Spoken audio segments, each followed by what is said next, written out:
Hello guys, I actually got a morning video for today for Thursday, June 16th. MLB slate on PrizePicks. Gonna be going over this one, and I am gonna still put out videos on the night before, but just for this slate, I didn't really like a whole lot of plays. Tweeted out the pitcher fantasy score props that I liked and posted those on Twitter, but the runs and RBIs category wasn't up yesterday, so I was just kind of waiting until more props were to be added in the morning. Also, total bases, we only had like 4, all from the Blue Jays, so I waited on this video. Probably going to just continue posting them at night going forward. Looking at the slate, some of these games do start pretty soon. So getting into first inning hits allowed. The reason why I'm going with this over runs is, I think taking 1.5 hits is better than 0.5 runs. Now, of course, the runs could hit and the hits could miss just because someone hits a solo. Nobody else does anything in the first inning for both teams. But I like this one. We saw it with the Guardians and Rockies yesterday.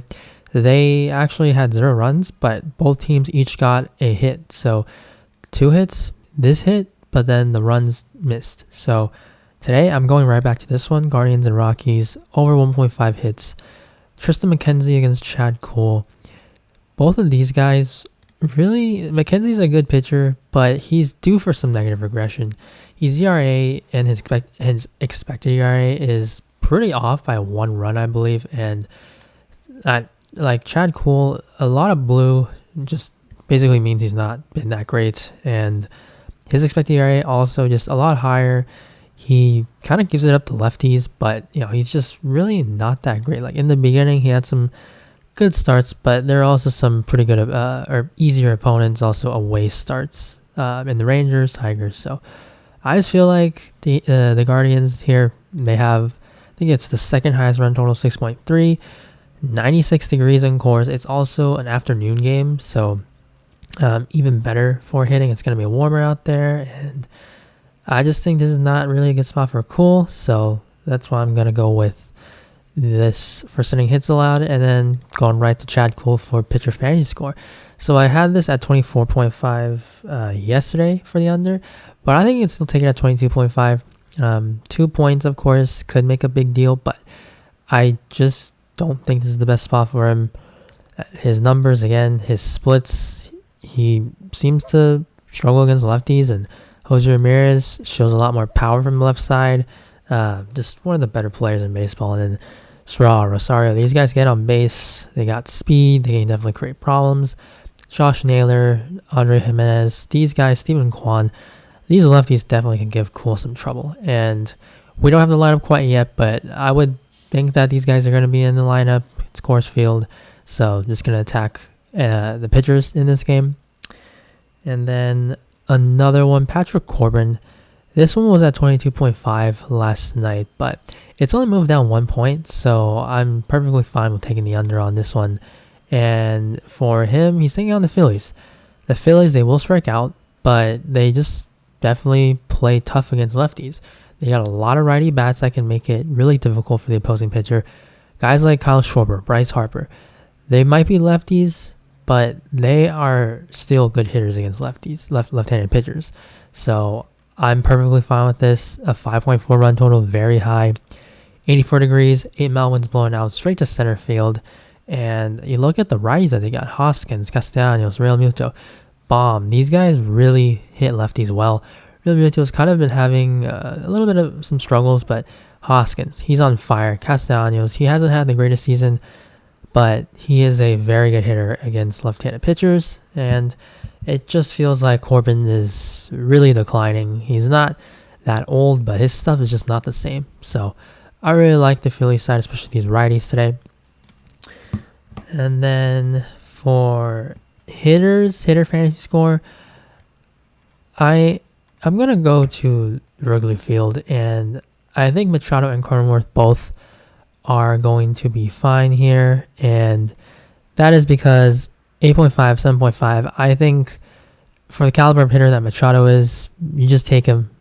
Cronenworth, 7.5, he's been on fire, and gonna pull up Matt Swarmer. He's basically a 2-pitch pitcher.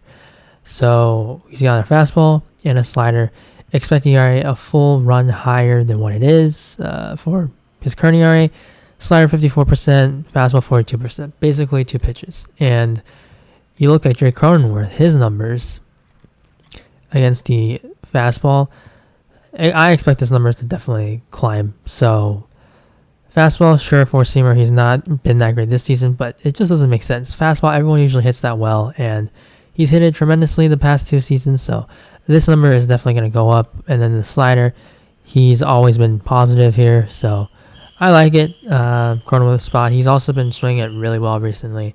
And then Machado, and I'm taking 7.5 instead of the 1.5 total bases for Cronenworth because I think, he's not really, he doesn't have like the speed. So if you want to take 1.5, I'm perfectly fine with it. But he seems to definitely get on base, and then his guys can drive him in. It's a high run total, so I expect him to get RBIs and runs. So I don't think, he's just going to hit a double, hit total bases, and miss out on fantasy score. So that's why I'm taking the fantasy score prop for today for Cronenworth. And then Machado, we have no choice for total bases for him. So we have to take 8.5 fantasy points.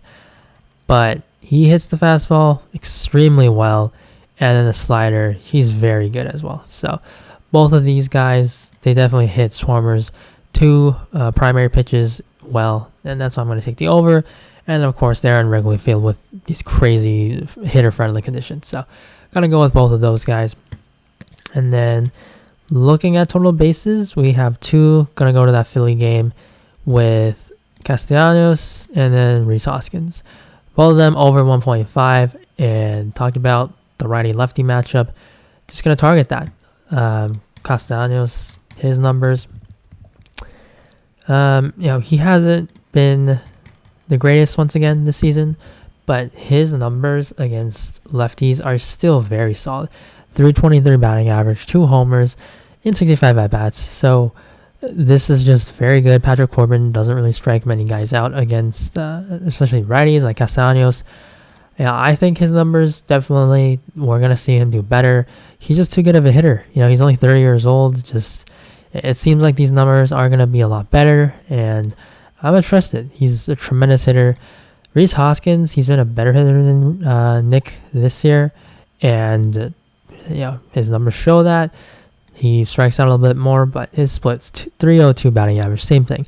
A much better hitter, at least for average, but the power is, of course, there. 5 homers in basically close to a third of the plate appearances compared to against right-handed pitchers. So, really love Hoskins. I think I would take Hoskins over Castellanos, also bats higher in the lineup, so could get potentially 1 additional at-bat. And again, 5.4 run total. So I prefer Hoskins over Castellanos in this spot.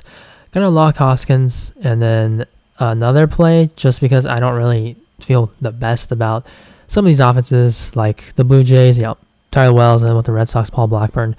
They're not the worst pitchers, so I wouldn't be surprised if these 2 powerhouse offenses didn't put up as many runs. So there's an NBA prop. I tweeted this out earlier, but free throws made, I'm taking Boston 1.5 over because they're down 3-2. They're going back home, and the refs, they're going to help the home team. That's just what they do in the playoffs, and also they will help the team that's down in the series. So Boston, both of those things apply to Boston today. And they do get to the line more than Golden State. They just have guys that drive to the basket, draw more fouls.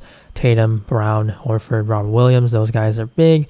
They can definitely draw fouls and ones, things like that. So I really like this spot for the over on this one. This one I'm going to lock. So I'm going to be mixing this one into my plays, mix them in with the pitchers, fantasy scores already for baseball. So not too much for today, but also it's because we only have 9 games. So we got a big slate, doubleheader tomorrow, 16 games on total for Friday. So hopefully we do get more plays, and also the board is a little bit more filled during the nighttime. So good luck on this slate, and I will see you in the next video. Bye.